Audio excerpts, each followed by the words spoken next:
2018 ഒരു രാത്രിയിൽ ചോറിന് കാര്യമായിട്ട് കറികളൊന്നും ഇല്ലാത്തപ്പോൾ മസാല ഓംലെറ്റ് ട്രൈ ചെയ്തു. അന്ന് ആദ്യമായിട്ട് ഉണ്ടാക്കിയപ്പോൾ മുട്ടയുടെ എണ്ണം കുറവും ആൾക്കാരുടെ എണ്ണം കൂടുതലുമായിരുന്നു. ഉണ്ടാക്കാൻ സിമ്പിളാണെങ്കിലും ടേസ്റ്റ് അടിപൊളിയാണ്.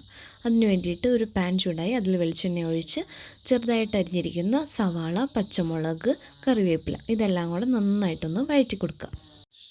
സവാളയൊക്കെ ഒന്ന് വേഗം വാടി കിട്ടാൻ കുറച്ച് ഉപ്പും കൂടെ ചേർത്ത് നന്നായിട്ട് വഴറ്റിയെടുക്കുക. നല്ല ബ്രൗൺ കളറായി കഴിഞ്ഞിട്ട് നമുക്ക് തക്കാളിയും കൂടെ ചേർത്ത് കൊടുക്കാം. തക്കാളിയും കൂടെ നന്നായിട്ട് വഴന്നു വന്നതിന് ശേഷം പൊടികളായിട്ട് നമ്മൾ മഞ്ഞൾപ്പൊടി, മുളക് പൊടി, കാശ്മീരി റെഡ് ചില്ലി, കുറച്ച് ഗരം മസാല ഇത്രയാണ് ചേർക്കുന്നത്.